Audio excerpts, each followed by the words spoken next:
Caleb Stone pressed his hand against the hole in his side and watched his blood soak into Montana dirt. Good. Let it end here.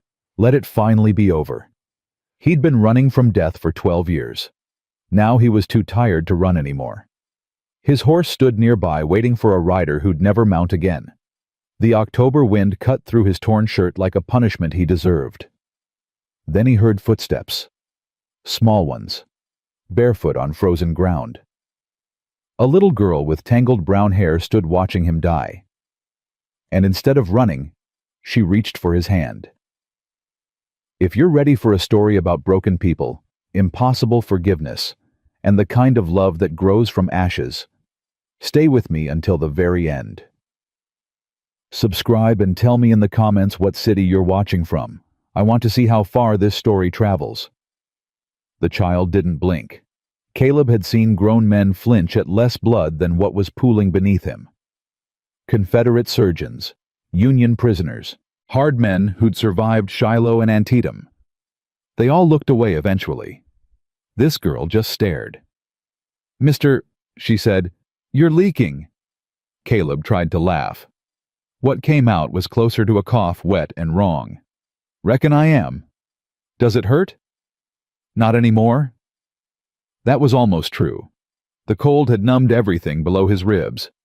The rest of him had stopped feeling much of anything years ago. The girl took a step closer. She was maybe 8, skinny in the way of children who worked instead of played. Her dress had been patched so many times the original color was just a memory. No shoes. Feet bare on the October ground like she'd forgotten what cold was. "I'm Ellie," she announced. "You got a name?" "Caleb." "You dying Caleb." He looked down at his hand at the blood still pushing between his fingers despite the pressure. The knife had gone deep. Deeper than he'd first thought when that poker cheat had stuck him outside the saloon in Virginia City. "Looks that way." "That's stupid." Caleb blinked. "What?" "Dying's stupid." Ellie crossed her arms, and for a moment she looked so much like someone's disapproving grandmother that he almost smiled. Almost. "Ma says people die when they give up. You giving up?" "Little girl, I gave up a long time ago." "Then you're stupid too." She said it matter-of-fact, no malice in it. Just observation. Like she was pointing out the sky was blue or water was wet. Caleb felt something crack in his chest. Not pain, something else. Something he didn't have a name for anymore. "Where's your ma?" he asked. "Home. She don't know I'm out here." Ellie glanced back toward the east where Caleb could just make out smoke rising from somewhere beyond the ridge. "I ain't supposed to talk to strangers." "Then why are you—" "'Cause you looked sad." She tilted her head studying him like he was a puzzle she was trying to solve. "Real sad. The kind of sad that makes people do dumb things." "Smart girl." "I know. No pride in it. Just fact. Ma says I got my pa's brains and her stubbornness. Says it's gonna make my life hard." "Your ma sounds wise." "She is." Ellie uncrossed her arms and took another step toward him, close enough now that he could see her eyes were gray-green, the color of sage after rain. "She's good at fixing things too. Animals mostly, but people sometimes. You want me to get her—" Caleb's hand tightened against his wound. "No." "Why not?" "Because I'm not worth fixing." "That's the dumbest thing you said yet." Ellie crouched down in the dirt, balancing on her bare heels, like she'd done it 1,000 times. "Everybody's worth fixing. That's what Ma says. She says giving up on people is the easy thing, and easy things ain't usually right things." The words hit Caleb somewhere deep, somewhere he'd thought was dead. "Your ma's never met me." "So she's met plenty of broke-down folks, fixed most of 'em." Ellie reached out and poked his boot. "You gonna come meet her, or you gonna sit here bleeding like a stuck pig till the wolves find you? They're in option 3? Nope." Caleb closed his eyes. The darkness behind his lids was warm and inviting. Peaceful in a way nothing had been peaceful since before the war. Before Virginia. Before everything. He could let go. Right here, right now. Stop fighting. Stop remembering. Stop being the man who'd done the things he'd done. Then, he felt a small hand wrap around his fingers, the ones not covered in blood. Please. Ellie's voice had changed. Smaller now, younger. The bravado stripped away to reveal what was underneath a little girl who'd found a dying man and didn't want to watch him die. Caleb opened his eyes. How far? Maybe 2 miles. Her grip tightened. You can ride, can't you? Your horse looks tired, but he ain't done yet. Neither am I, apparently. Getting to his feet was an exercise in controlled agony. Caleb's vision went gray at the edges, then black, then gray again. He swayed, would have fallen if Ellie hadn't shoved her shoulder under his arm like she'd done this before. Lean on me, she ordered. I'm stronger than I look. You'd have to be. They staggered toward his horse. The animal, a roan gelding with more heart than sense, watched them approach with ears pricked forward. Hey there, boy. Ellie reached up to stroke the horse's nose. You got a little more left in you. The gelding snorted. Ellie grinned. He says yes. You speak horse. Ma taught me. She speaks everything. Ellie moved around to help Caleb get his boot in the stirrup. Up you go. Don't you dare fall off. The saddle felt like salvation. Caleb gripped the horn with both hands, trusting the horse to know what his body had forgotten. His wound had started bleeding fresh, the movement tearing whatever had begun to clot. You okay? Ellie was looking up at him, worry creasing her young face. Been better. You tell jokes when you're scared. Ma does that too. She took the reins and started walking, leading the horse like it was the most natural thing in the world. Try not to die before we get there. Ma hates when people die on her without warning. I'll do my best. They moved through the Montana wilderness as the sun began its descent. The sky turned colors orange, purple, red, but Caleb barely saw them. He was focused on staying conscious, on breathing, on not falling off and making this strange, fierce child's efforts meaningless. What happened to you? Ellie asked without turning around. Got stabbed. I figured that part out. Why? Poker game. Man thought I was cheating. Were you? No. That's not fair. Most things aren't. Ellie was quiet for a moment. Her bare feet made almost no sound on the hard-packed earth. Ma says fair don't exist. Says you make your own fair by being good even when the world's bad. Your ma says a lot of things. She's had a lot of time to think. Ellie glanced back at him just briefly. Pa died when I was little. Been just us since then. I'm sorry. Don't be. I don't remember him much, just pieces. She turned forward again. Ma says he was good. Real good. Too good, maybe. That's why God took him back. The philosophy of a child who'd grown up with loss. Caleb understood it better than he wanted to. She never remarried. Men come around sometimes, she sends them away. Ellie's voice hardened slightly. Some of them don't want to go. Those ones she threatens to shoot. Does it work? Mostly. One time it didn't, and she actually did shoot. Hit his hat right off his head from 50 feet. A note of pride crept in. He ran real fast after that. Despite everything, the pain, the blood loss, the certainty that he was probably going to die anyway, Caleb felt his mouth twitch. I'll try to remember not to make her shoot at me. Good plan. The homestead appeared as the last light faded. It wasn't much, a soddy built into a hillside, smoke rising from a chimney, a small corral with chickens, and what looked like a milk cow. But it was solid, cared for, the kind of place that took years of back-breaking work to build. Ellie stopped at the edge of the property. "Ma's gonna be mad," she said quietly. "Real mad. But she won't let you die. She can't help it. She fixes everything even when she don't want to." Ellie, just don't lie to her. She hates liars worse than anything. Before Caleb could respond, Ellie was running toward the house, her bare feet flying over the cold ground. She disappeared around the corner, and he heard her voice calling out, Then silence. Then the door banged open and a woman emerged. She was tall. That was the first thing Caleb noticed. Tall and lean and moving with the kind of controlled fury that spoke of years surviving alone in a land that killed the weak without hesitation. Her hair was pulled back tight dark red in the fading light. Her face was sharp weathered, beautiful in a way that had nothing to do with softness. And her eyes. Her eyes were fixed on him like he was a problem she was deciding whether to solve or bury. Jesus Christ! Her voice was low, rough-edged with something that might have been fear. Ellie, what did you do? He was dying, Ma. At the old trading post. I couldn't just leave him there. Yes, you could have. You should have.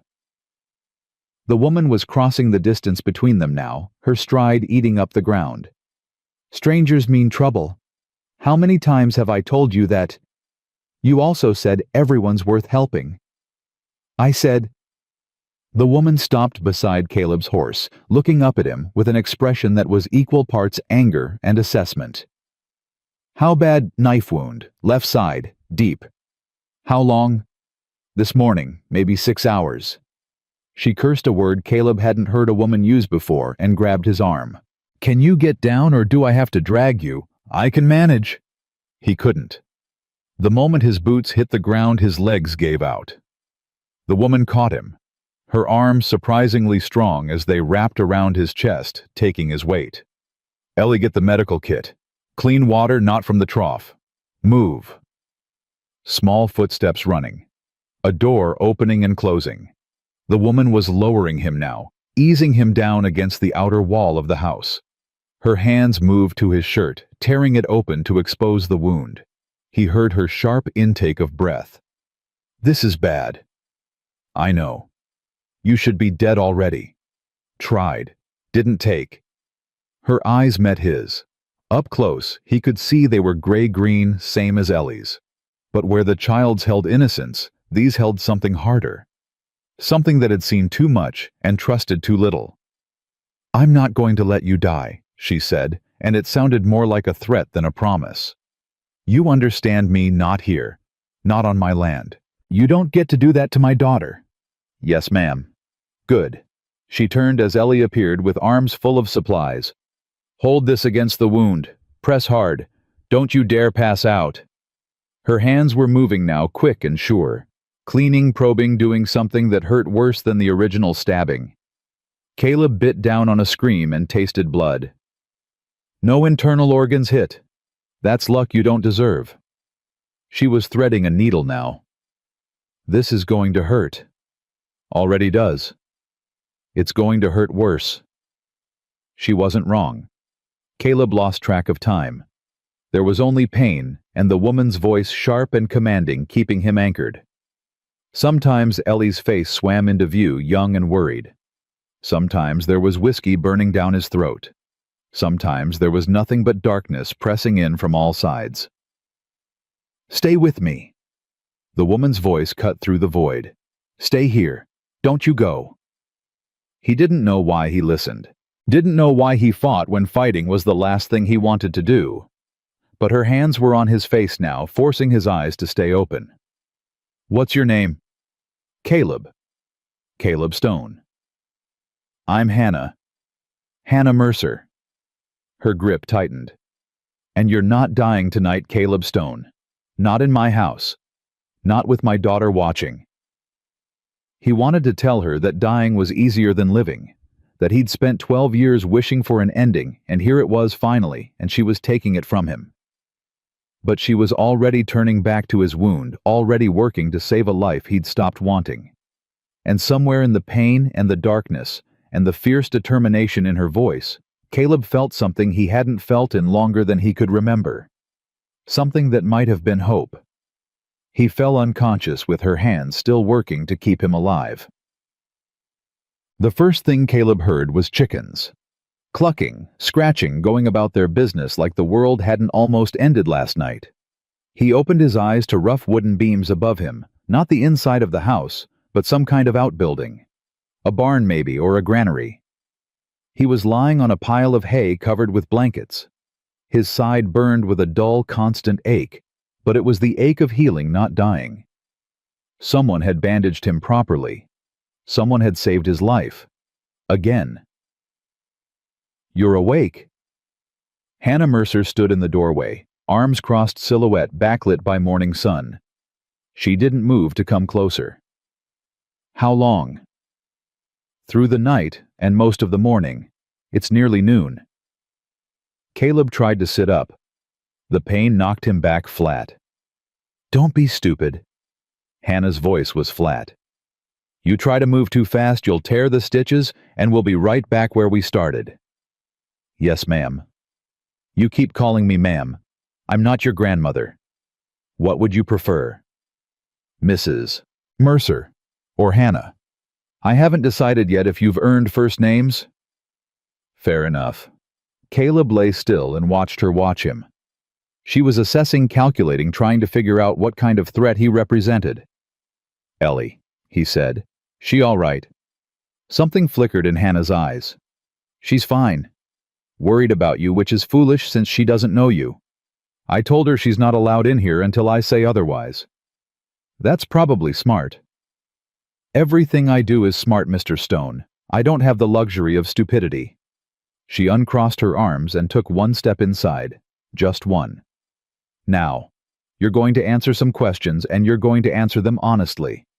I'll know if you lie." "I don't doubt it." "Where are you from?" "Originally Virginia. Haven't been back since '64. "You fought?"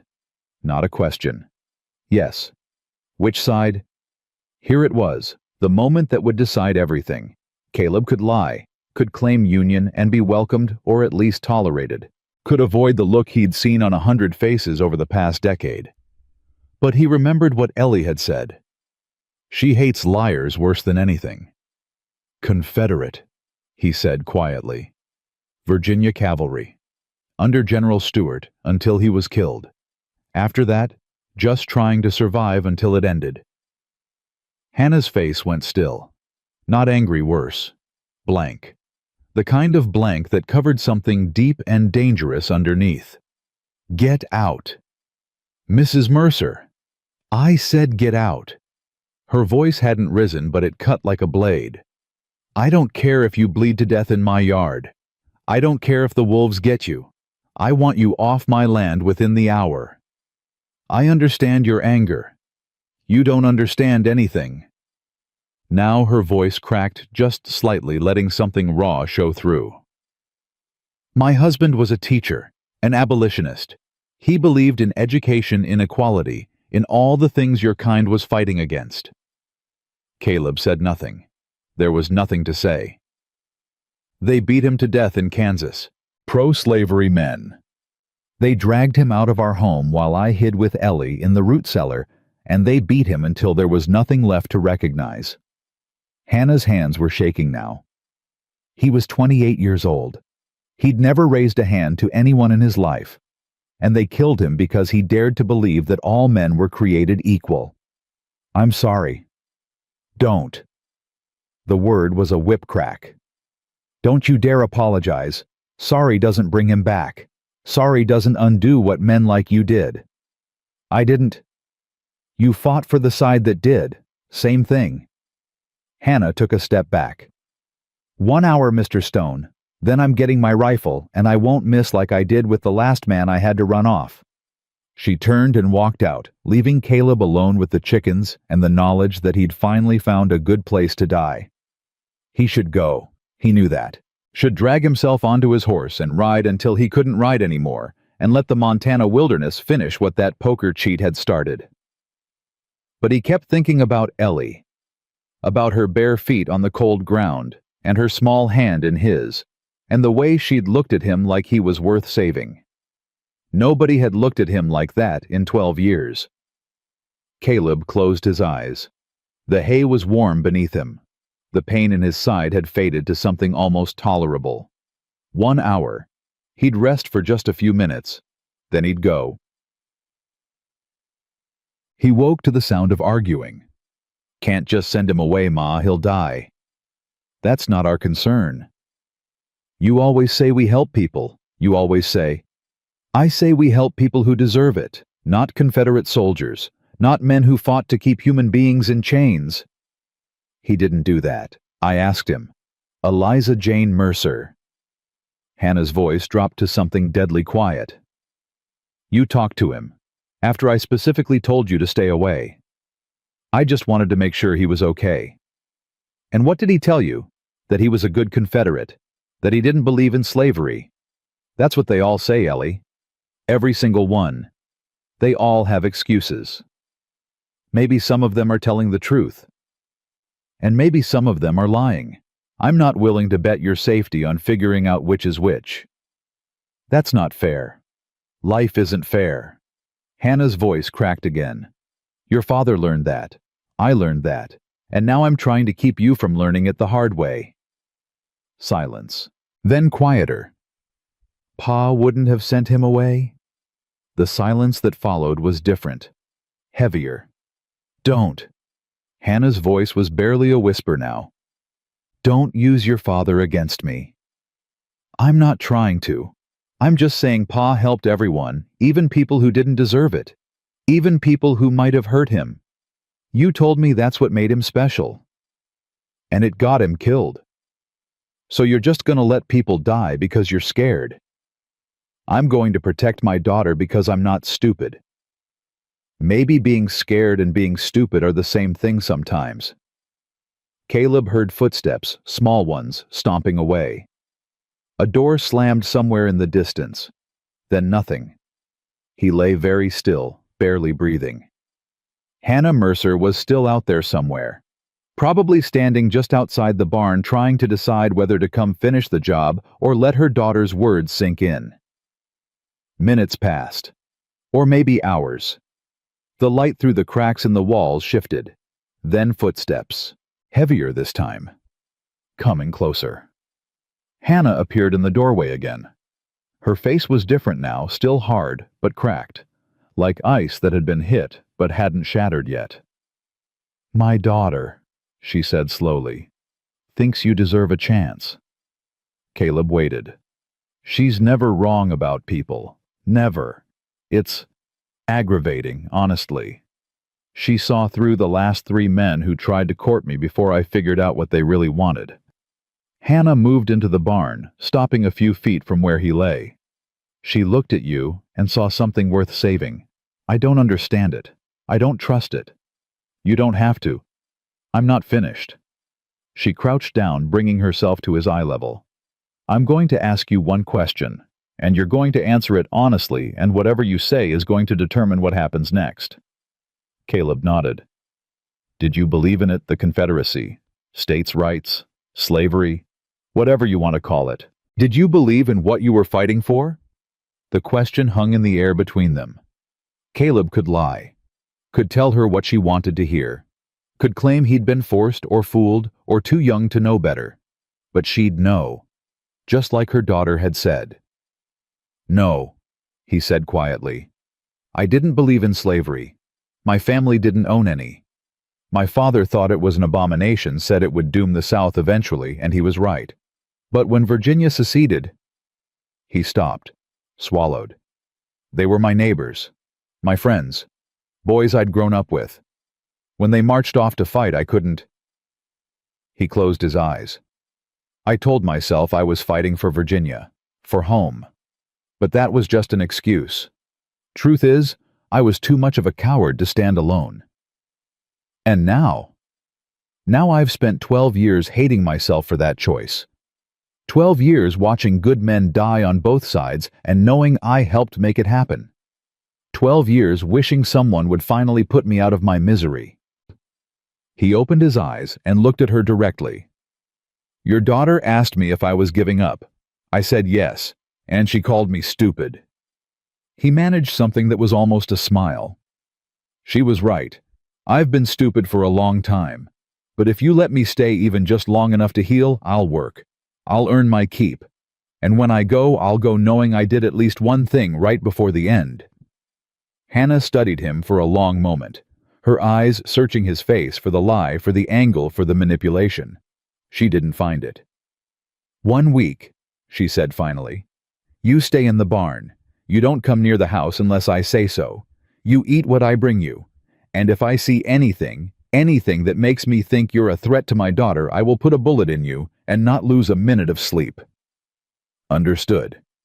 When you're healed enough to work, you will. This place needs repairs I haven't had time to make. You'll do them. Then you'll leave." "Yes, ma'am."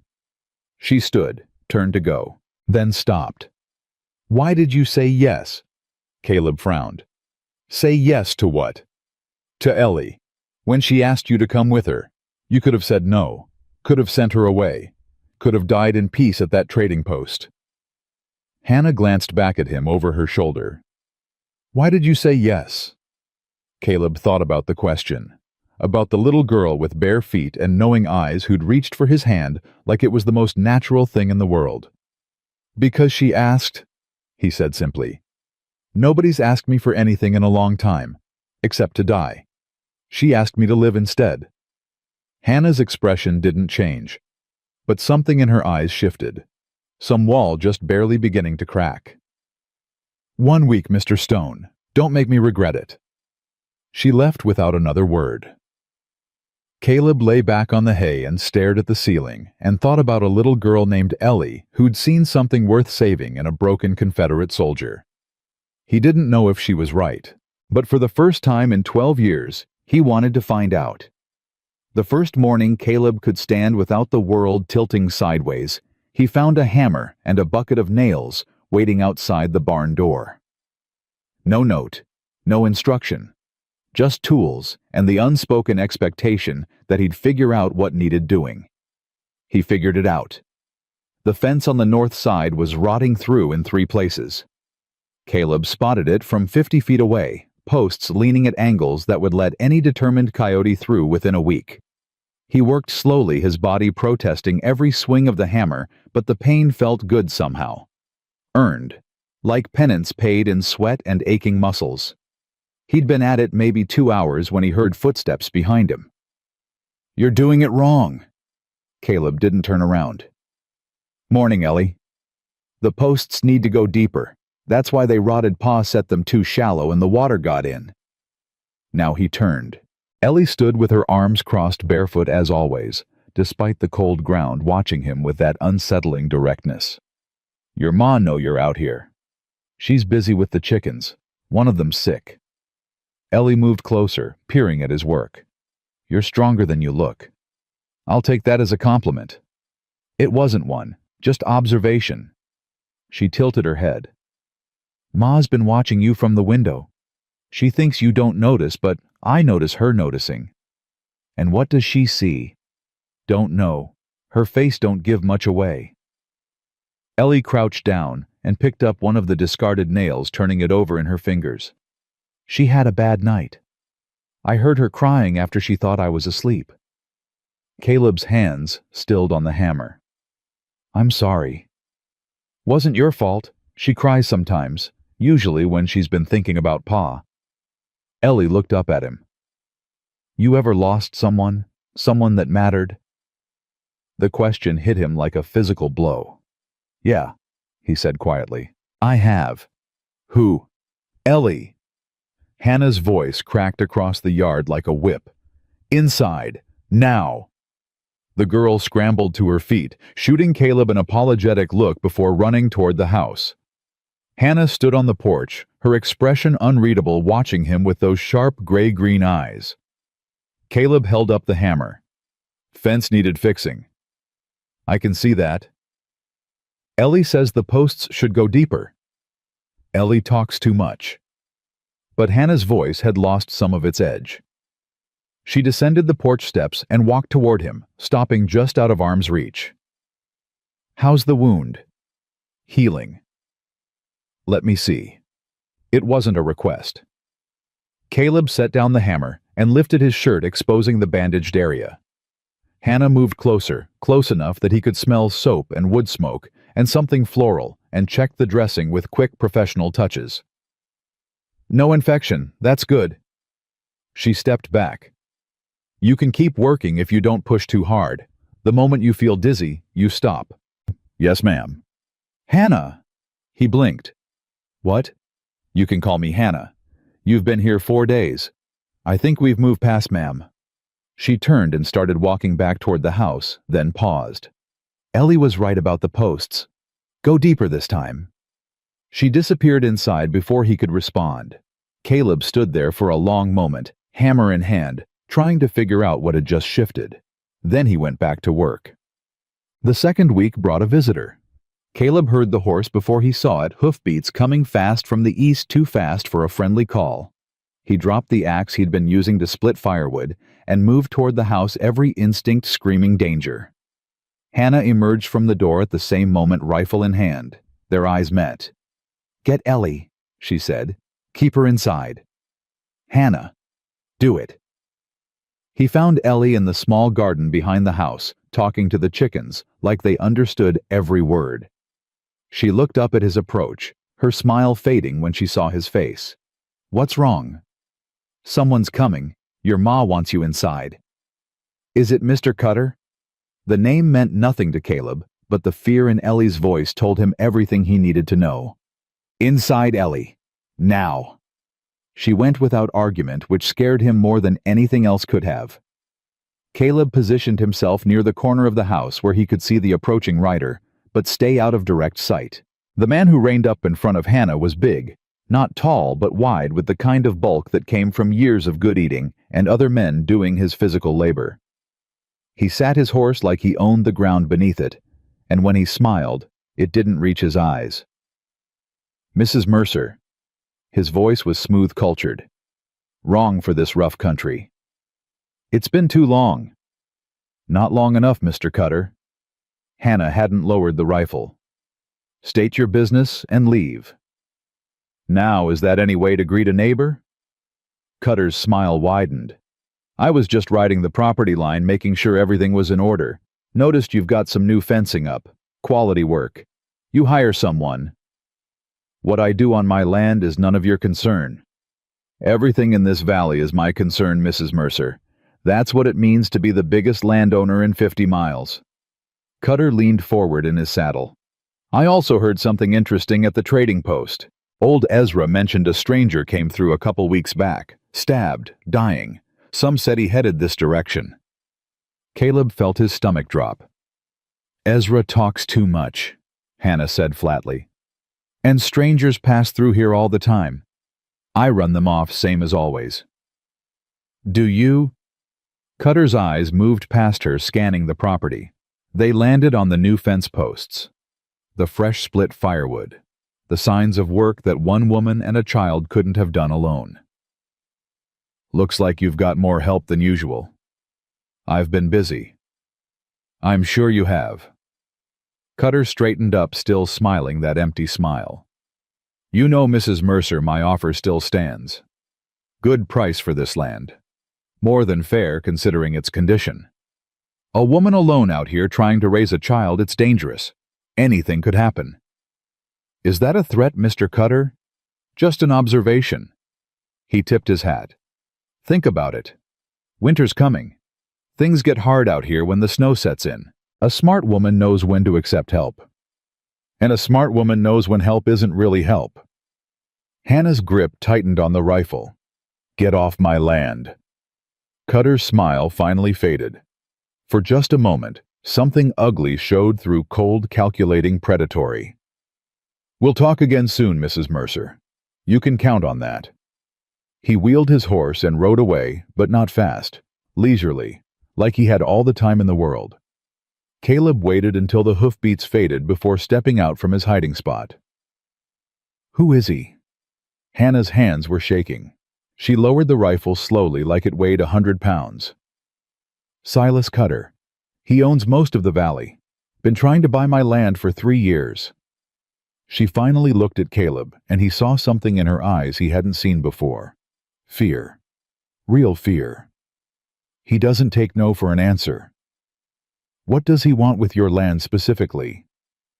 Water rights. There's a creek that runs through my property, the only reliable water source for miles in dry summers. He controls everything else. This piece is the last holdout. Hannah moved toward the house, then stopped. He knows you're here. He suspects. Same thing with him. She turned to face him fully. If he finds out you're staying here, he'll use it against me. A widow taking in a strange man, the gossip alone could ruin what little reputation I have. And if he finds out you're Confederate. She didn't finish. She didn't have to. I should leave, Caleb said quietly. Yes, you should. Hannah's jaw tightened. But if you leave now, he'll know why. He'll know he scared me. And the moment Silas Cutter smells weakness, he moves in for the kill. So what do we do? I don't know. The admission seemed to cost her something. I've been fighting him alone for 3 years. I don't know how to fight him with someone else. Caleb took a step toward her, then another, close enough to see the exhaustion beneath her rigid composure, the weight of years of struggle pressing down on her shoulders. Then let me help you figure it out. Hannah looked at him for a long moment, measuring, deciding. Why? She asked finally. Why do you care what happens to us? It was the question he'd been asking himself for days. The answer came easier than he expected. Because your daughter saw something in me worth saving, and because you gave me a chance when you had every reason not to. He held her gaze. Maybe I can't undo what I did in the war. Maybe I'll never be able to make that right. But I can do this. I can help you. If you'll let me. Hannah's eyes glistened. She blinked hard, turning away before he could see more. Come inside, she said, her voice rough. We need to talk about Silas Cutter. The kitchen was small, but warm. Ellie sat at the table, her face pale and worried, watching as Hannah poured coffee that looked strong enough to strip paint. Drink? Hannah ordered, pushing a cup toward Caleb. You'll need it. He drank. She was right. Silas Cutter came to this valley about 10 years ago. Hannah began settling into a chair across from him. Bought up land cheap from folks who couldn't make it through the hard winters. He was charming at first, helpful even. But once he owned enough property, everything changed. Changed how? Water rights, grazing access, trade routes. Hannah wrapped her hands around her own cup, staring into the dark liquid. He controls who gets what and when. Cross him, and suddenly your cattle can't drink from the creek that's been there for centuries. Suddenly the general store won't sell to you. Suddenly accidents start happening. What kind of accidents? Barns burning, fences cut, livestock disappearing. Her voice went flat. Last year, a family named Patterson refused to sell. Their eldest son fell off a cliff, broke his neck. Everyone said it was an accident. But it wasn't. No one could prove otherwise. Hannah looked up at him. The Pattersons sold a month later, left Montana entirely.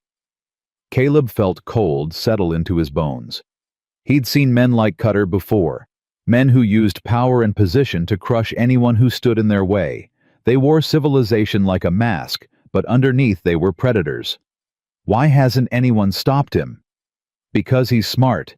He never does anything himself. He's got men for that, and he's got connections in Virginia City. Politicians, businessmen, the sheriff.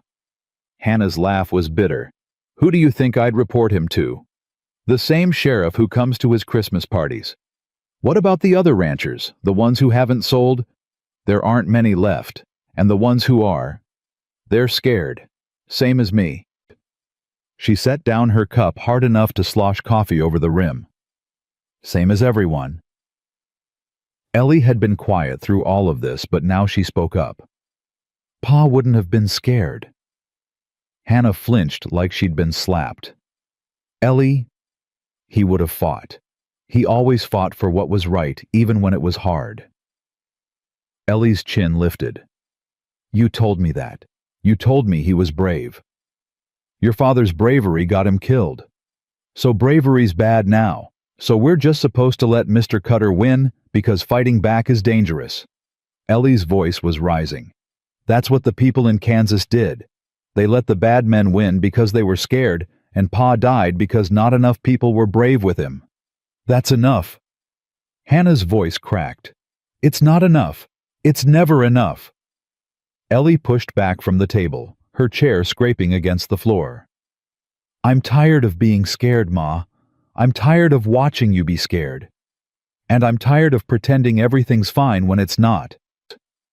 She ran out of the kitchen before Hannah could respond. A moment later, the door to her small bedroom slammed. Silence. Hannah sat with her head bowed, her hands pressed flat against the table. When she finally spoke, her voice was barely a whisper. She's not wrong. Hannah. Daniel was brave, the bravest man I ever knew. She looked up, and her eyes were wet. He stood up against slavery when everyone around us was either supporting it or staying silent. He taught freed slaves to read.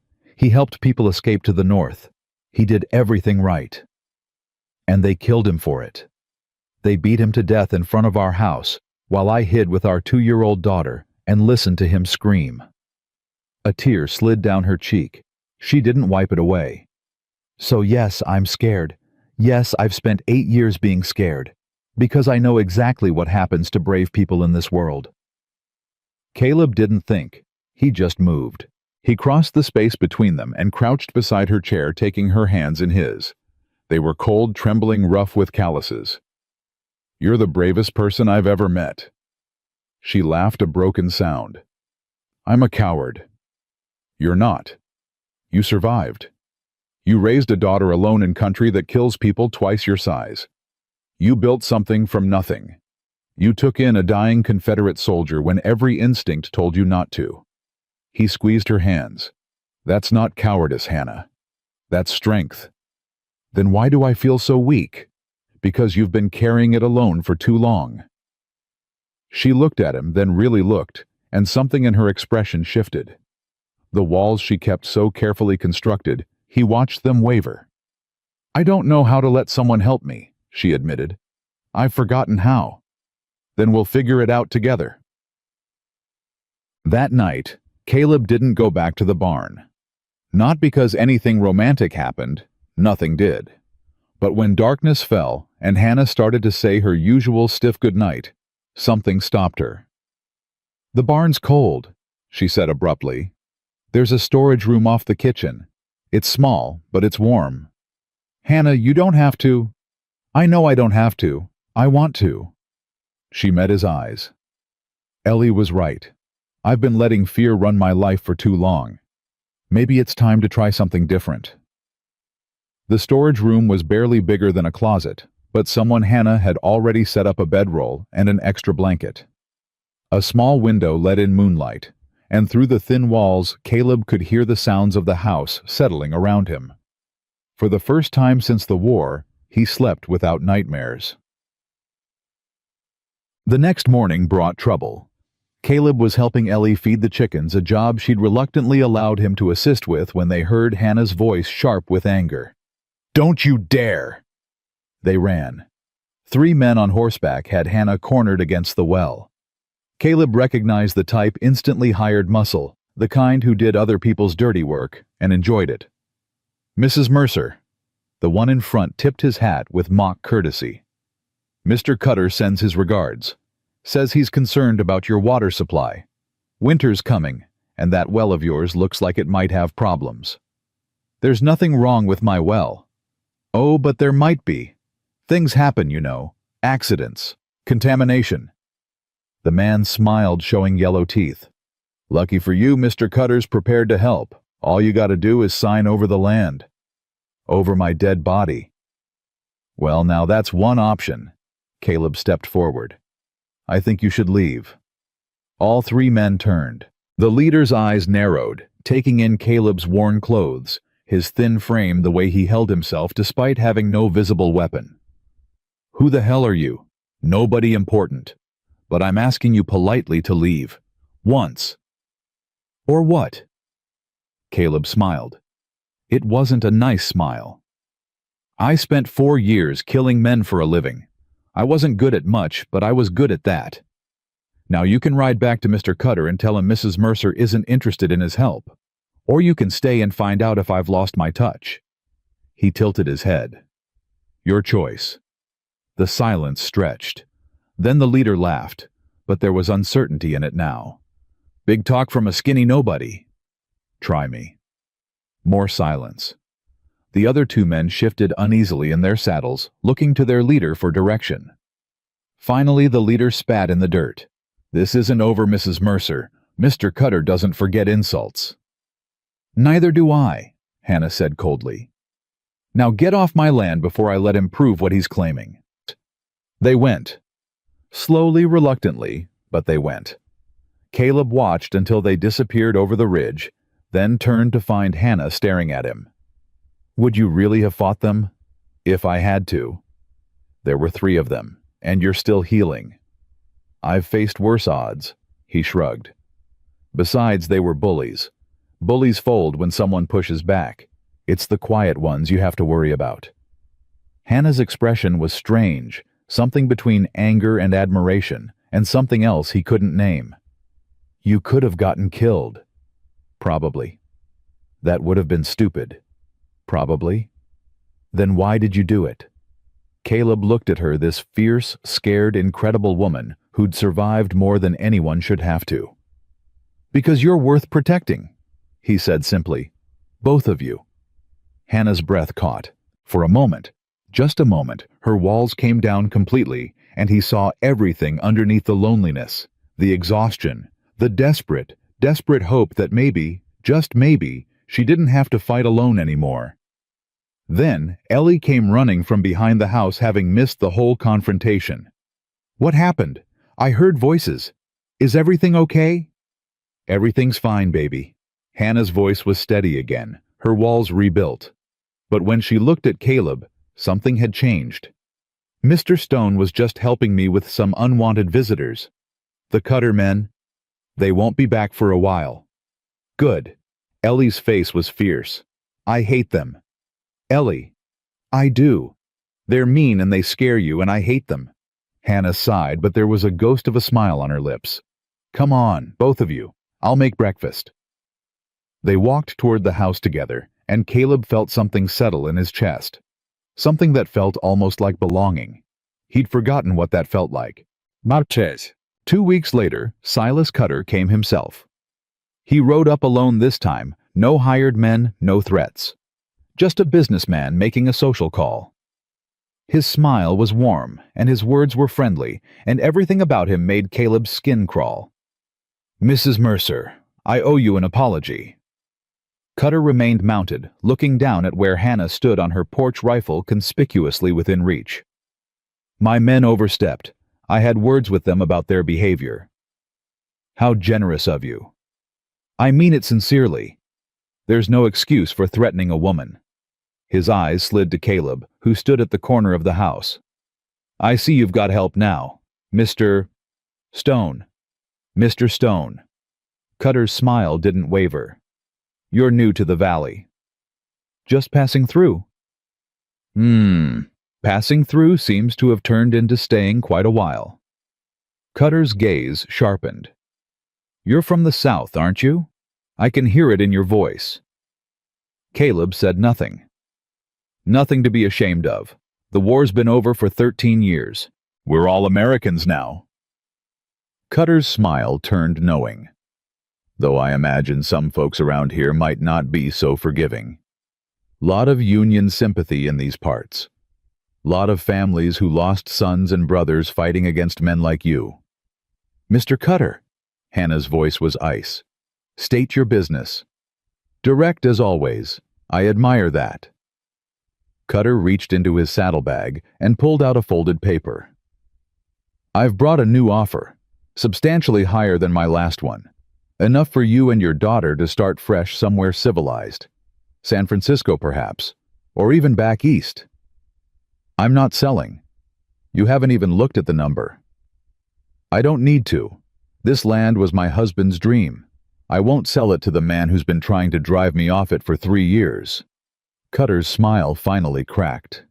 Just for a second, but long enough for Caleb to see the predator underneath. "Mrs. Mercer, I've tried to be patient. I've tried to be reasonable. But this valley is going to belong to me one way or another. The only question is whether you'll profit from the inevitable or be destroyed by it." "Is that a threat?" "It's reality." Cutter tucked the paper away. "Think about it. Think about your daughter. Think about what happens to little girls whose mothers make foolish choices." He tipped his hat and rode away. Hannah was shaking. Caleb could see it in her hands, her shoulders, the rigid set of her spine. "He threatened Ellie." "I heard." "He threatened my daughter." Her voice broke on the last word. "My little girl. Hannah, I'll kill him." She was crying now, tears streaming down her face even as her expression stayed hard as stone. "If he touches her, if he even looks at her wrong, I'll kill him and damn the consequences." Caleb moved to her side and for the first time put his arm around her shoulders. She stiffened, then slowly, gradually let herself lean into him. "He won't touch her," Caleb said quietly. "I won't let him. Do you hear me? Whatever happens, whatever it takes, I will keep her safe." "You can't promise that." "I just did." She turned to look at him, tears still wet on her cheeks, and in her eyes he saw the moment she stopped fighting alone. "Why?" she whispered. "Why do you care so much about us?" Caleb brushed a tear from her cheek with his thumb. "Because when I was ready to die, your daughter asked me to live instead. Because when you should have let me bleed out in the dirt, you chose to save me. Because for the first time in 12 years, I have something worth fighting for." He held her gaze. "I'm not leaving Hannah. Not until this is over. Not until you and Ellie are safe. You can push me away. You can tell me to go, but I'm not going. Not anymore." Hannah's breath caught. Then slowly, hesitantly, she lifted her hand and placed it against his chest, over his heart. "I don't know how to do this," she admitted. "I don't know how to let someone in." "Neither do I. We'll figure it out together." She almost smiled. Almost. "You keep saying that." "Because I mean it." They stood there on the porch, her hand on his heart, his arm around her shoulders, and somewhere in the distance, Silas Cutter was planning his next move. But right now, in this moment, none of that mattered. Right now, two broken people were learning how to stand together. And that was a start. Ellie's fever broke on the third day. Caleb was there when her eyes fluttered open, clear and focused for the first time since the storm. Hannah had fallen asleep in the chair beside the bed, exhaustion finally claiming her after 72 hours of constant vigil. "Mr. Caleb." Ellie's voice was a whisper, but it was the sweetest sound he'd ever heard. "Hey there, little bird." He leaned forward, brushing hair from her forehead. "Welcome back." "I had bad dreams." "I know. They're over now." "You went out in the storm." She frowned, remembering. "Ma was crying. She thought you weren't coming back." "I came back. Promise you won't leave again." Caleb looked at this child, who'd saved him, who'd seen something worth keeping in a man ready to die. His throat tightened. "I promise." Ellie smiled small and tired, and closed her eyes again. But this time, it was real sleep. Healing sleep, not the fevered unconsciousness that had terrified them all. Hannah stirred in her chair, and Caleb touched her shoulder gently. "She's awake. Fever's broken." Hannah's eyes snapped open. She was at Ellie's side in an instant, her hands checking her daughter's forehead, her pulse, her breathing. When she was satisfied, she let out a sound that was half sob, half laugh. "Thank God. Thank Ezra's medicine. Thank you." Hannah turned to look at him, and her eyes were wet. "You could have died out there. Didn't. But you could have. For us. For my daughter." She shook her head slowly. "I don't understand you, Caleb Stone. I keep waiting for you to show me who you really are, and every time you just keep being good." "Maybe that's who I really am. Maybe." She reached out and took his hand. "Or maybe you're just too stubborn to be anything else." "Could be both." For the first time in days, Hannah laughed. It was a quiet laugh, exhausted and fragile, but real. And when she didn't let go of his hand, Caleb didn't pull away. They sat together in the gray morning light, their daughter sleeping peacefully between them, and something that had been building for weeks finally became impossible to ignore. Neither of them said it out loud. They didn't have to. Recovery came slowly then, all at once. By the end of the week, Ellie was demanding to get out of bed. By the second week, she was back to bossing the chickens and talking to the cow, and generally making herself a nuisance in the most wonderful way possible. "She's strong," Ezra said during one of his visits. The old man had ridden out twice to check on his patient, bringing fresh supplies and news from town. "Like her mama." "Stronger," Hannah said. "She gets that from her father." They were sitting at the kitchen table, the fire crackling warm against the February cold. Caleb had been living in the storage room for almost 4 months now, and somewhere along the way, it had stopped being temporary. "I've got news." Ezra's expression sobered. "Cutter's been talking in town, saying you've got a Confederate deserter hiding out here, saying you're harboring an enemy of the Union." Caleb's stomach dropped. "He's not a deserter," Hannah said sharply. "He was discharged, honorably. I know that, you know that. But folks in town don't know that, and Cutter's got a way of making things sound true, even when they're not." Ezra looked at Caleb directly. "You got papers, anything that proves your discharge?" "Lost them years ago, along with everything else." "That's a problem." Ezra sighed. "Cutter's planning something. I can feel it. He's been too quiet since the storm, and that man's never quiet unless he's scheming. What can we do? Stay alert, stay together, and maybe—" Ezra hesitated. "Maybe think about making your situation here a little more official." Hannah frowned. "What do you mean?" "I mean a man living on a widow's property raises eyebrows. A husband living on his wife's property doesn't." Ezra held up his hand before either of them could speak. "I'm not saying you should do anything you don't want to do. I'm just saying that if Cutter's looking for ways to cause trouble, that's one door you could close." The silence that followed was deafening. Caleb couldn't look at Hannah, could barely breathe. "I should go check on the horses," he mumbled, standing abruptly. "Caleb!"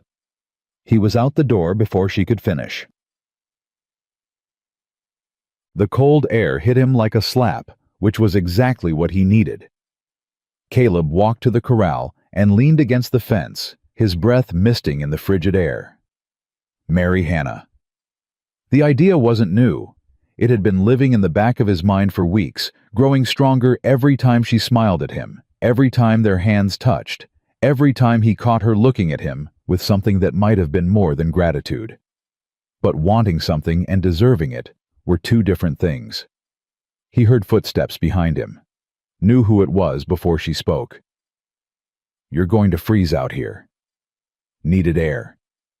Hannah moved to stand beside him close enough that their shoulders almost touched. Ezra shouldn't have said that. He was right. That doesn't mean— "Hannah." Caleb turned to face her. "I need to tell you something. Something I should have told you a long time ago." She went still, waiting. "The war." He swallowed hard. "I told you I fought because I was a coward, because I couldn't stand alone while everyone I knew marched off to fight. That's true. But it's not the whole truth." "Caleb, you don't have to—" "Yes, I do." He took a breath. "I did things, Hannah. Things I can't take back. Things that wake me up in the middle of the night screaming. We all have things. I burned homes, destroyed farms, watched men die, men who were just defending their families same as I would have been, and I didn't stop it. I could have, sometimes, and I didn't." His voice cracked. "I told myself I was following orders, told myself I didn't have a choice. But there's always a choice. I just didn't have the courage to make the right one." Hannah said nothing. Her face was unreadable. "There was a family. In Pennsylvania. Union sympathizers. We were supposed to confiscate their supplies, but the men I was with, they wanted more than supplies." Caleb's hands were shaking. "I stopped them. Finally.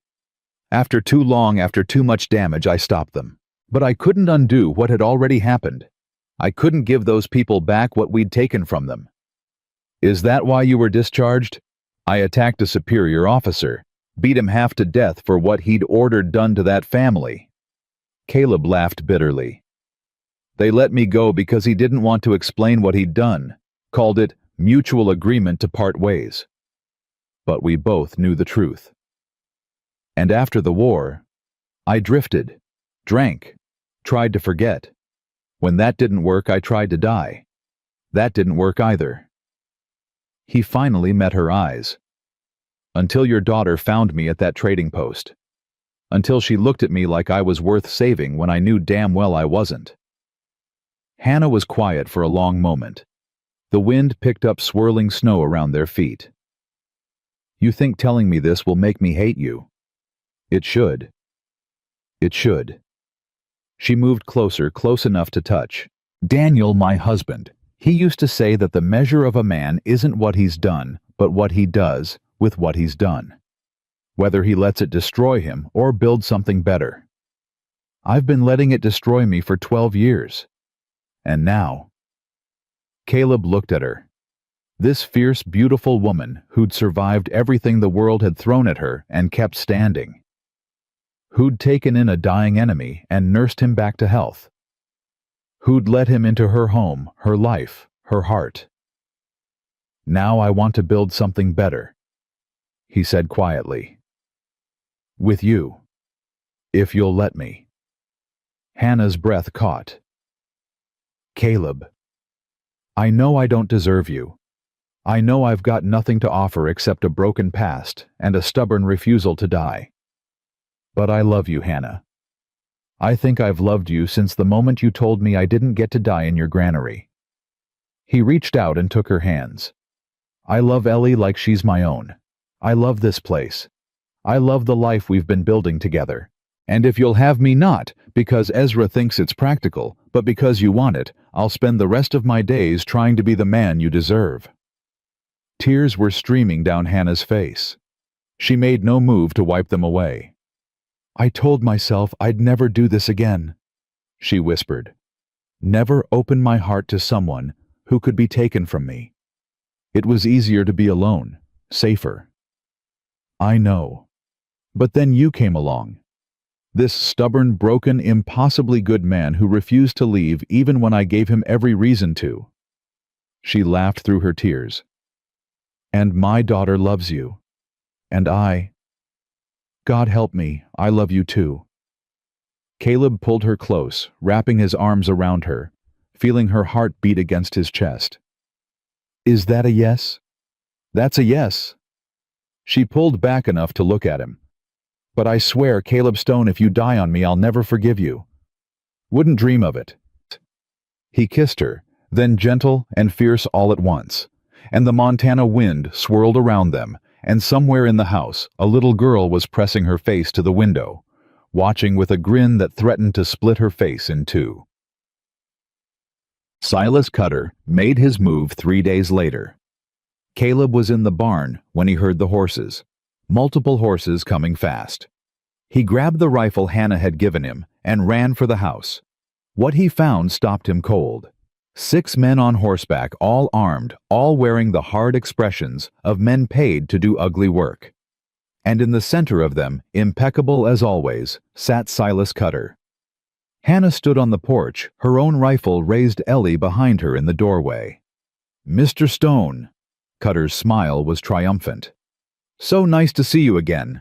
I've brought some people who are very interested in meeting you. One of the riders urged his horse forward. He was wearing a badge. Deputy Marcus Webb, the man announced. Mr. Cutter has made some serious allegations. Says you're a Confederate war criminal. Says there's families in Pennsylvania would love to see you hang for what you did during the war. Caleb's blood turned to ice. That's a lie. Is it? Cutter's smile widened. I've done some research, Mr. Stone. Caleb James Stone, Virginia Cavalry, discharged in '64 under mysterious circumstances.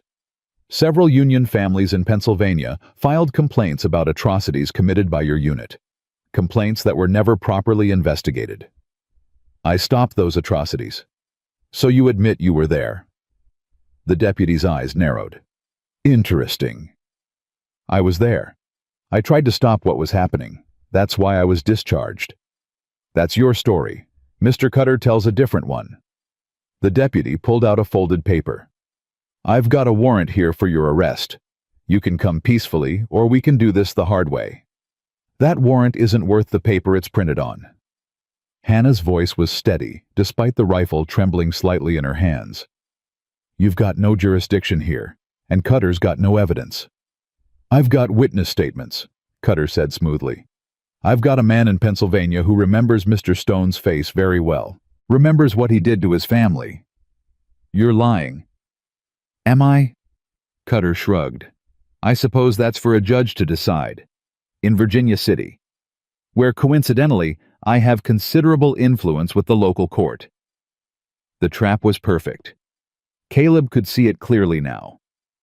Even if the charges were dismissed, the arrest alone would destroy any reputation he had, would drag Hannah's name through the mud, would give Cutter exactly the leverage he needed to force her off her land. Caleb, Hannah's voice was tight. Don't. Mrs. Mercer, I suggest you lower that rifle. The deputy's hand moved to his pistol. Interfering with an arrest is a serious offense, especially for a woman with a child to protect. You touch my daughter and I'll kill every one of you. Ma, Ellie's voice was small and scared. Ma, don't. Caleb made his decision. I'll go. Caleb, no. If I fight, someone gets hurt. Maybe you, maybe Ellie. He set down his rifle slowly and raised his hands. I won't let that happen. Smart man. Cutter nodded to his men. Take him. Two of them dismounted and approached. Caleb held Hannah's gaze as they bound his wrists. I'll come back, he said quietly. Whatever happens, I'll come back. You better. Her voice broke on the words. You promised.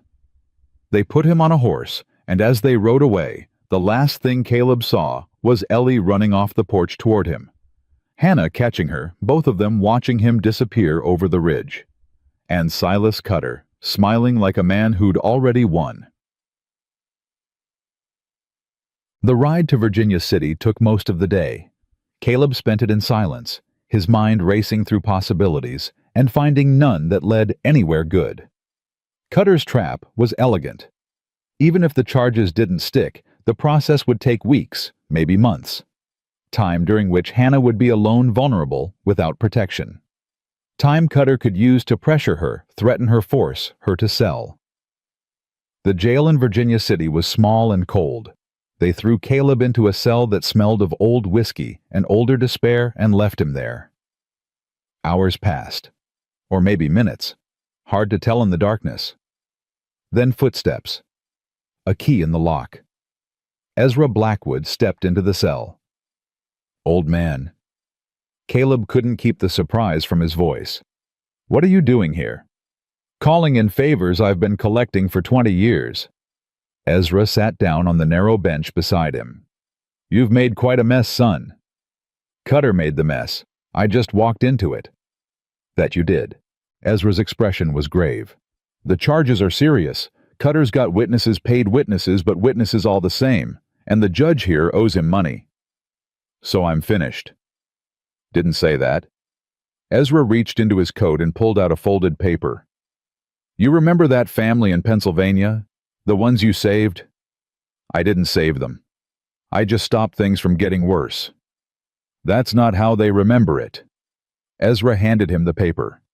This arrived at my trading post 2 days ago. Seems they've been looking for you for years. Wanted to thank the soldier who stopped the attack on their home. Caleb unfolded the paper with shaking hands. It was a letter dated 3 weeks prior from a man named William Garrett. Dear Mr. Stone, I've spent 13 years trying to find you. After what you did for my family, stopping those men risking your own life, we never got the chance to thank you properly. You disappeared, and we thought we'd never see you again. When I heard through certain channels that you might be in Montana, I knew I had to write. If this letter finds you, Please know that my family remembers. My wife remembers. My children who are grown now remember the soldier who saved us when no one else would. If you ever need anything, testimony, support a friend, you have one in Pennsylvania. You have several. With deepest gratitude, William Garrett Caleb read the letter twice, 3 times. The words blurred as his eyes filled. I sent a telegram, Ezra said quietly. The moment Cutter started making noise. Figured you might need some character witnesses. Turns out the Garrett family is well connected. Well connected and extremely motivated. This won't be enough. Cutter owns the judge. Cutter owns the local judge, but he doesn't own the territorial governor.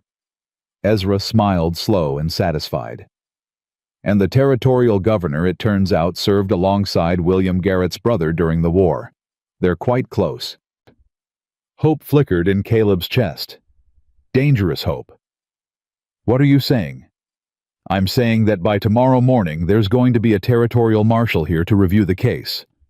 I'm saying that Cutter's paid witnesses are going to have to explain their testimony to someone who can't be bought. And I'm saying that you've got more friends than you knew Caleb Stone. I don't understand. Why would you do all this? Why would any of you help me? Ezra was quiet for a moment. When he spoke, his voice was soft. Because I know what it's like to be judged for what you were, instead of who you are. Because I spent 30 years in chains before I earned my freedom, and I've spent every year since then trying to prove I was more than property. He put his hand on Caleb's shoulder. Because that woman out there loves you. That little girl loves you. And because sometimes the only way to fight evil men is for good men to stand together. Caleb couldn't speak, could barely breathe. Now! Ezra stood brushing off his pants. I've got to get back. Hannah's going to need help while you're in here. Cutter's not going to stop just because his legal scheme is falling apart.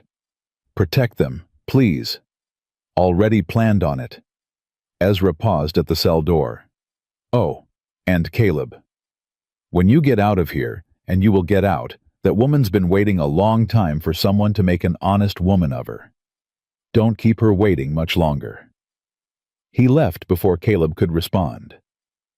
Alone in the darkness, Caleb read William Garrett's letter one more time.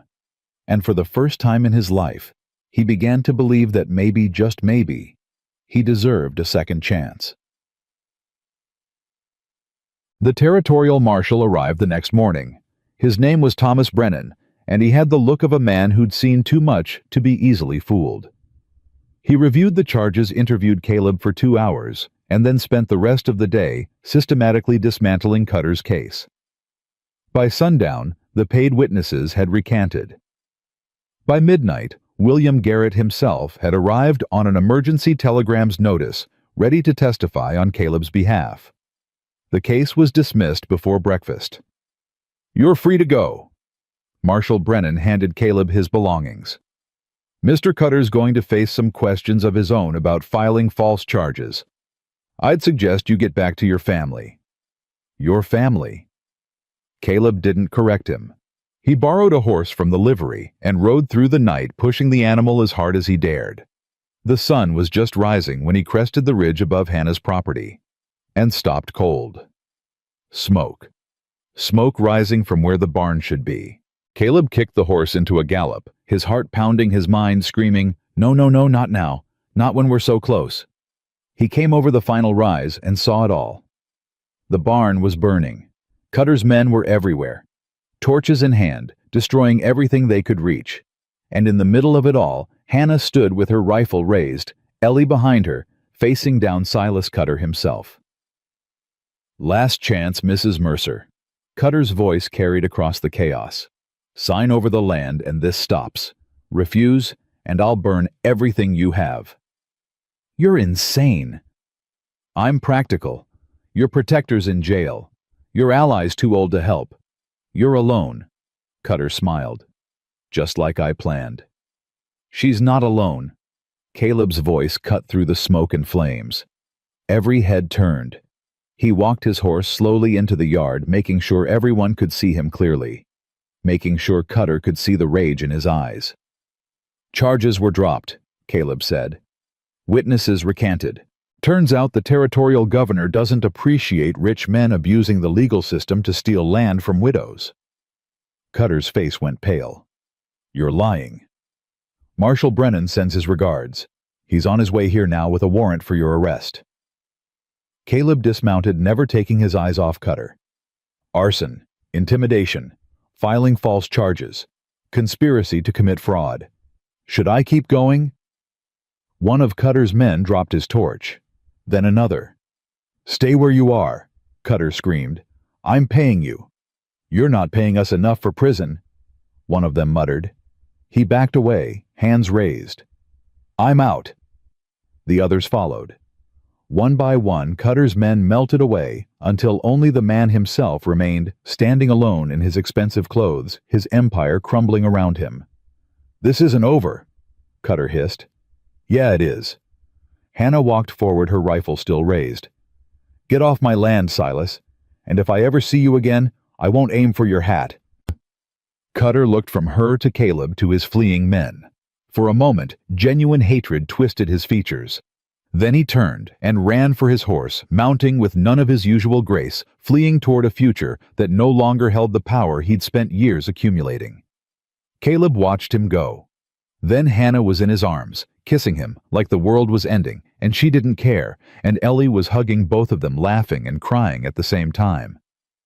You came back, Hannah gasped between kisses. You came back. I promised, didn't I? You promised. She pulled back enough to look at him, her face streaked with soot and tears. I love you, Caleb Stone. I love you too. He touched her face gently. Both of you. More than I ever thought I could love anything. Pa. Ellie was grinning up at him. Does this mean you're staying forever? Caleb looked at Hannah, saw the answer in her eyes. Yeah, little bird, I'm staying forever. Hannah laughed a sound of pure joy and pulled him close again. Behind them, the barn still smoldered. Around them, the evidence of Cutter's destruction lay scattered everywhere. But none of that mattered. What mattered was this moment, this family, this love that had grown from ashes and loss, and the stubborn refusal to give up. What mattered was the future stretching out ahead of them, full of possibility and hope, and the simple, profound miracle of belonging. Caleb held them both close, his wife-to-be and his daughter in all but name, and thought about that barefoot little girl who'd found him dying at a trading post. She'd asked him to live instead of die. And now, finally, he understood what living really meant. The wedding happened 3 weeks after Cutter's arrest. Ezra insisted on officiating. He'd gotten ordained years ago, he explained back when he ran a small church for freed slaves passing through Montana on their way to new lives. The license was still valid, and he'd be damned if he missed the chance to see two stubborn people finally admit what everyone else had known for months. You nervous? Hannah asked Caleb the morning of the ceremony. They were standing in the kitchen, the same kitchen where she'd first told him to get out, where she'd later told him to stay, where they'd shared countless meals and arguments and quiet moments that had slowly, impossibly become love. Terrified, Caleb admitted. Good. Me too. Hannah smoothed down the front of her dress, not new but cleaned and pressed and beautiful in its simplicity. Ellie's been driving me crazy all morning. She's got opinions about everything. The flowers, the food, where everyone should stand. She's excited. She's insufferable. But Hannah was smiling. She asked me this morning if she could call you Pa officially after today. Caleb's throat tightened. What did you tell her? I told her to ask you herself. As if summoned, Ellie burst through the door. She was wearing a blue dress that Martha Blackwood had brought from town, the nicest thing she'd ever owned, she'd announced repeatedly, and her hair had been brushed until it actually lay flat for once. Pa. She skidded to a stop in front of Caleb. I mean, Mr. Caleb. She took a breath. Ma said I should ask you proper. Ask me what? Can I call you Pa after today for real and forever? Her eyes were huge and hopeful. I know you're not my real Pa. I know he died before I could remember him proper. But you feel like a Pa. You feel like what a Pa's supposed to feel like. And I just thought maybe—" Caleb dropped to one knee in front of her. "Eliza Jane Mercer." His voice was thick. "I would be honored to be your pa, for real and forever." Ellie threw her arms around his neck so hard she nearly knocked him over. "I love you, Pa." "I love you too, little bird, more than you'll ever know." Hannah watched them with tears streaming down her face, making no effort to wipe them away. "Well," she said finally, her voice cracking, "if you two are done making me cry, we've got a wedding to get to." The ceremony was small. Just the four of them, Caleb, Hannah, Ellie, and Ezra, standing in front of the house that had become home. The March wind was cold but gentle, carrying the first hints of spring, and somewhere in the distance, birds were singing. "Dearly beloved," Ezra began, his deep voice carrying across the quiet morning, "we are gathered here to witness something I've been waiting to see for months now." Hannah laughed despite herself. "Ezra." "What?" "It's true." The old man's eyes twinkled. "I watched you two dance around each other like cats in a rainstorm, stubborn as mules, both of you, too scared to admit what your hearts already knew." "Is this a wedding or a lecture?" Caleb asked. "It's both, and you'll listen to every word." But Ezra was smiling. "Marriage isn't about the good times. Any fool can love someone when the sun is shining and the belly is full. Marriage is about the hard times, the storms, the losses, the moments when giving up seems easier than holding on." He looked at each of them in turn. "You two have already been through more hard times than most couples face in a lifetime. You've survived loss and grief and fear. You've faced down enemies together. You've learned to trust when trust didn't come easy." His voice softened. "That's why I know this marriage will last. Not because you're perfect, but because you're stubborn enough to keep choosing each other even when it hurts." Ellie was bouncing on her toes. "Get to the good part, Mr. Ezra." "The good part. Right." Ezra cleared his throat. "Caleb James Stone, do you take this woman to be your wife? Do you promise to love her, honor her, protect her, and put up with her stubbornness for as long as you both shall live?" "I do." Caleb's voice didn't waver. "With everything I am, I do." "Hannah Elizabeth Mercer, do you take this man to be your husband? Do you promise to love him, honor him, support him, and forgive him when he does something stupid, which he will, because he's a man?" Hannah laughed through her tears. "I do. God help me, I do." "Then by the power vested in me by the territory of Montana and the good Lord above, I pronounce you husband and wife." Ezra grinned. "Caleb, you may kiss your bride." He did. It was a kiss that held everything, all the pain and fear and loneliness of the past, all the hope and love and possibility of the future. When they finally pulled apart, both breathing hard, Ellie was cheering and Ezra was wiping his eyes, and the sun was breaking through the clouds like a blessing. "Ladies and gentlemen," Ezra announced to no one in particular, "I present Mr. and Mrs. Caleb Stone. And me." Ellie inserted herself between them, grabbing both their hands. "Don't forget me." "Never," Caleb said, lifting her onto his hip. "Never, ever, ever." They stood together in the morning light, a family forged from loss and second chances, and the stubborn refusal to give up. And for the first time in longer than any of them could remember, the future didn't feel like something to survive. It felt like something to embrace. Check. Spring came hard and fast that year. The snow melted in rushing torrents, filling the creek that ran through their property, turning the fields into seas of mud, before finally gradually settling into rich, dark earth, ready for planting. Caleb worked from dawn to dusk. There was the barn to rebuild. Cutter's fire had destroyed most of it, and fences to mend, and fields to prepare, and 1,000 other tasks that had been neglected during the long, hard winter. But he wasn't alone anymore. Hannah worked beside him, matching him shovel for shovel, nail for nail. Ellie helped where she could, and supervised where she couldn't, bossing the chickens and the cow, and occasionally her parents, with equal authority. "You're doing it wrong," she announced one afternoon, watching Caleb struggle with a particularly stubborn fence post. "Am I now? The hole's not deep enough. That's why the old one's rotted. Remember I told you this months ago." "You did." Caleb wiped sweat from his forehead. "And you were right. I'm always right." She said it without arrogance, just fact. "Ma says it's annoying." "Your ma's right too." From across the yard, Hannah's voice carried clearly. "I heard that." "You were meant to," Caleb called back. He heard her laugh, and the sound filled him with a warmth that had nothing to do with the spring sun. This was what he'd been missing. All those years of wandering, of drinking, of wishing for death, he'd been missing this. Purpose. Belonging. The simple joy of building something with people you loved. He'd thought he was beyond saving. He'd been wrong. The letter arrived in April. Ezra brought it during one of his weekly visits, his expression unreadable as he handed it to Caleb. "This came to the trading post, addressed to you." The handwriting was unfamiliar. The postmark was from Virginia. Caleb's hands shook as he opened it. "What is it?" Hannah moved to stand beside him, her hand finding his arm. "Caleb."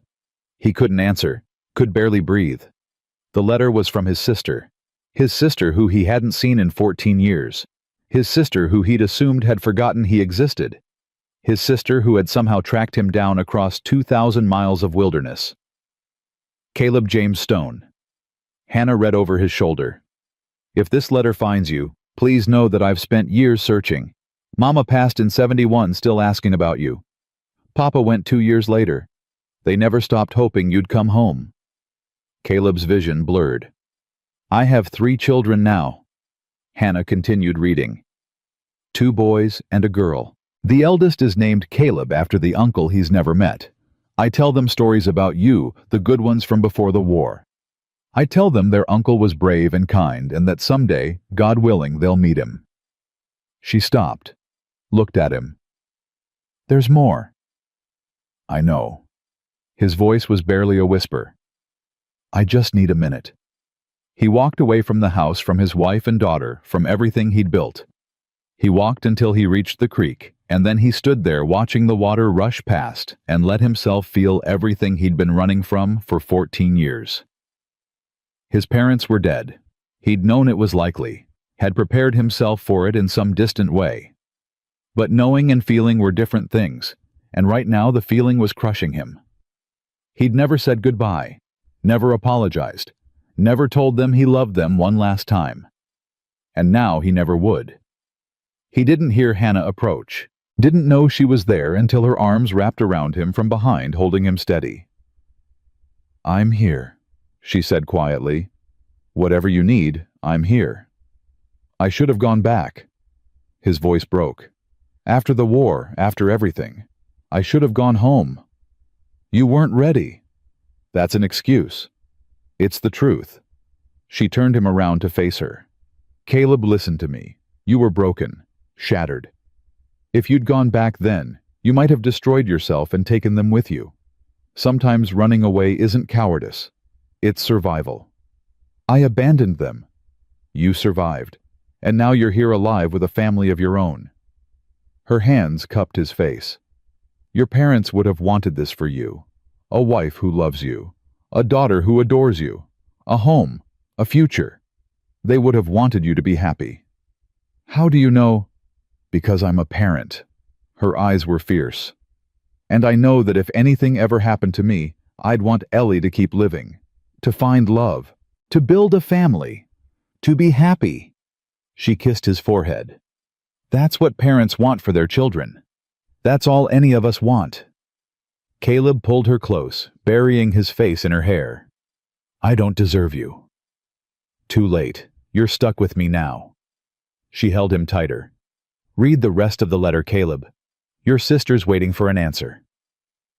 He read it that night after Ellie was asleep. Read about his sister's life, her children, her husband, who'd fought for the Union but held no grudges. Read about the home she'd built from the ashes of the one they'd grown up in. Read about her desperate hope that her brother was still alive somewhere, that he'd found the peace he'd been looking for. And then he wrote back. It took him 3 hours and 7 attempts. How do you compress 14 years of pain and healing into words on a page? How do you explain the journey from wanting to die to finding reasons to live? In the end, he kept it simple. Dear Mary, I'm alive. I'm married. I have a daughter not by blood but by choice, which counts for more anyway. I'm sorry I stayed away so long. I'm sorry I never came home. But I've found home now here in Montana, and I hope someday you'll come see it. Tell your children their uncle loves them, even though he's never met them. Tell them I'm not brave, but I'm trying to be better. Tell them I'll write again soon, and maybe if they're willing, we can start making up for lost time. Your brother, Caleb. He sent it the next morning with Ezra, and for the first time in 14 years, he felt like maybe, just maybe, the past could be healed instead of just survived. Summer brought growth in more ways than one. The crops flourished. The new barn rose from the ashes of the old. The fences stood strong and straight. And Hannah started getting sick in the mornings. Caleb noticed before she said anything. The way she'd pause halfway through breakfast, her face going pale. The way she'd disappear behind the house and come back with her eyes watering. Hannah, I'm fine. You're not fine. You've been sick for 2 weeks. She stopped what she was doing, mending a shirt, and looked at him. Something in her expression made his heart stop. I'm pregnant. The words hung in the air between them. You're... Caleb couldn't finish the sentence. About 2 months along, I think. Her voice was quiet, almost scared. I wasn't sure at first. Thought maybe I was just tired from all the work. But this morning I counted back and... She took a breath. Are you happy? Was he happy? Caleb crossed the room in 3 strides and pulled her into his arms. Happy doesn't begin to cover it. She sagged against him in relief. I was afraid you might not want... I want everything with you. He pulled back to look at her face. Everything, Hannah. Children, grandchildren growing old together. I want it all. We're going to have a baby. She laughed, tears streaming down her cheeks. We're actually going to have a baby. What's happening? Ellie appeared in the doorway, her face alarmed. Why is Ma crying? Did something bad happen? Hannah and Caleb exchanged a look. Come here, little bird. Caleb held out his hand. We've got something to tell you. He watched his daughter's face as Hannah explained the confusion, the dawning understanding, and then the explosion of joy that was pure Ellie. A baby. A real baby. She was bouncing so hard, Caleb worried she'd launch herself through the roof. I'm going to be a big sister. When? How soon can I name it? Can I help take care of it? Can I... breathe? Hannah laughed. The baby won't be here until winter. We've got time. Winter. Ellie calculated on her fingers. That's forever away. It'll come faster than you think. Caleb ruffled her hair. And yes, you can help take care of the baby. In fact, we're counting on it. I'm going to be the best big sister ever.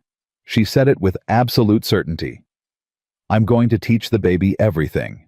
How to walk and talk and read and count and take care of chickens and... Maybe start with walking first, Hannah suggested. Work up to chickens. That night, after Ellie was asleep, Caleb and Hannah sat on the porch watching the stars emerge one by one. Scared? He asked. Terrified? She leaned her head against his shoulder. I had Ellie alone. Daniel died before she was born. I don't know how to do this with someone else. We'll figure it out together. You keep saying that. Because it keeps being true.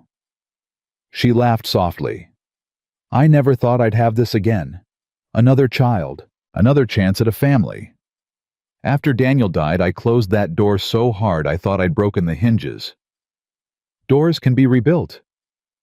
Like barns. Like everything. He pressed a kiss to the top of her head. Like me. Hannah was quiet for a long moment. When she spoke, her voice was thick with emotion. Thank you. For what? For staying. For fighting. For being stubborn enough to love me, even when I made it impossible. She turned to look at him, her eyes bright in the starlight. Thank you for not dying at that trading post. Thank you for saying yes when Ellie asked you to come home with her. She saved my life. She saw something worth saving. Hannah touched his face gently. She was right. They sat together in the darkness, two people who'd survived more than anyone should have to now, building something beautiful from the wreckage of their pasts. And somewhere in the night, a new life grew between them, a promise of tomorrow, a hope for the future, a reminder that even after the darkest winters, spring always came. The baby was born in December, on the coldest night of the year. Caleb paced outside the bedroom door, while Martha Blackwood, who'd arrived days earlier in anticipation, helped Hannah through the labor. Ellie sat at the kitchen table, trying to read, but her eyes kept drifting to the closed door. Is Ma going to be okay? She's going to be fine. Caleb hoped he sounded more confident than he felt. Your Ma's the strongest person I know. Stronger than you. Much stronger. A cry from the bedroom. Hannah's voice, sharp with pain. Caleb's hands clenched at his sides. Pa. Ellie's small hand found his. She's going to be okay. She has to be. Hours passed, or maybe minutes. Time lost all meaning. There was only the waiting, the fear, the desperate prayers to a God Caleb wasn't sure he believed in anymore. Then a different cry. Thin, high, unmistakably new. The bedroom door opened. Martha stood there exhausted, but smiling. You've got a son. Her voice cracked. A healthy baby boy. Caleb's legs nearly gave out. Hannah, tired but fine, go see your wife. He went. Hannah lay in the bed, her hair damp with sweat, her face pale but radiant. And in her arms, wrapped in a blanket, was the smallest human being Caleb had ever seen. Come meet your son, Hannah whispered. He approached slowly, almost afraid to breathe. The baby was red and wrinkled and absolutely perfect. Tiny fingers, tiny toes, a face that was somehow already familiar, already beloved. He's beautiful, Caleb managed. He looks like you. Poor kid. Hannah laughed weakly. Come here, hold him. She placed the baby in his arms, and Caleb felt the world shift on its axis. This was his son, his blood, his future. This tiny, fragile, miraculous being that he and Hannah had created together. Hello, he whispered. I'm your pa. I'm going to spend the rest of my life trying to deserve you. Ellie appeared in the doorway, her eyes huge. Can I see the baby? Hannah smiled. Come meet your brother's sweetheart. Ellie crept forward and peered at the bundle in Caleb's arms. Her face went through a rapid series of expressions, wonder, confusion, adoration, before settling on fierce determination. He's so small. He'll grow. I'm going to protect him forever. She looked up at Caleb, her eyes serious. I promise, Pa, nothing bad is ever going to happen to him. I know, little bird, I know. What's his name? Ellie asked. Does he have a name yet? Caleb looked at Hannah. They'd discussed it for months, argued about it, considered and rejected dozens of options. But in the end, there had only ever been one real choice. Daniel, Hannah said softly. Daniel Caleb Stone, after the father I lost and the father he's gained. Ellie's face crumpled. Ma? Your pa would have loved him. Hannah's eyes glistened. And I want our son to carry that love forward. Caleb held his newborn son and thought about all the paths that had led to this moment. The war, the wandering, the years of wanting to die, the barefoot girl at a trading post, the fierce widow who'd saved him against her better judgment, the family they'd built from ashes and second chances. Daniel Caleb Stone, he repeated. Welcome to the world, son. It's not always kind, but there are good people in it. Your ma, your sister, your grandpa Ezra, who's going to spoil you rotten. He smiled down at the tiny face. And me. I'll be here. Every day of your life, I'll be here. Hannah reached up and took his hand. We made it, she whispered. We actually made it. We did. He squeezed her fingers. And it's just the beginning. Years passed. Daniel grew from a baby to a toddler to a boy with his father's dark eyes and his mother's stubborn streak. Ellie grew from a child to a young woman just as fierce and kind and impossible as she'd always been. The homestead expanded. More land, more livestock, more life. Silas Cutter's empire collapsed after his arrest, and his properties were divided among the families he'd tried to destroy. Justice, slow but real. Mary came to visit in the spring of '83, bringing her husband and 3 children.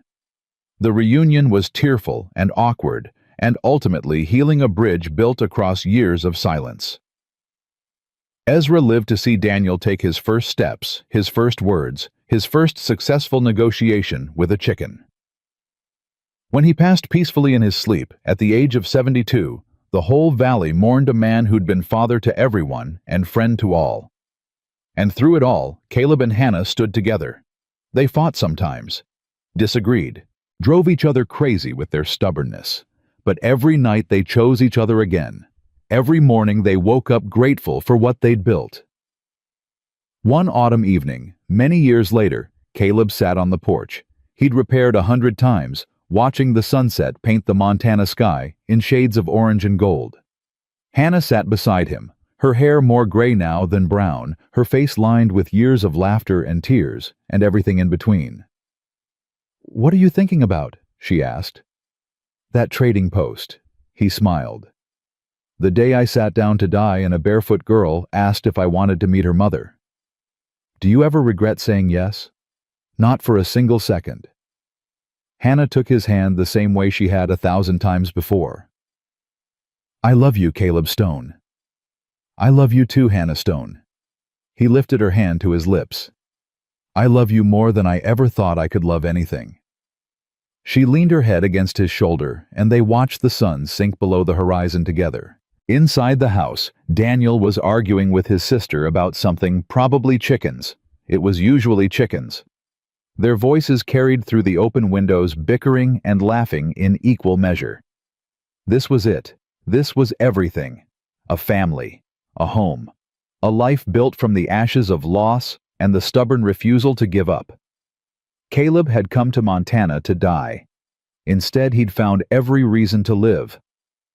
And as the stars emerged one by one, bright and eternal against the darkening sky, he knew with absolute certainty that he would keep choosing this life, this love, this family, every single day, for as long as he had breath in his body. That barefoot girl had asked him a simple question all those years ago. "You want to meet my ma?" He'd said yes, and that single word had changed everything.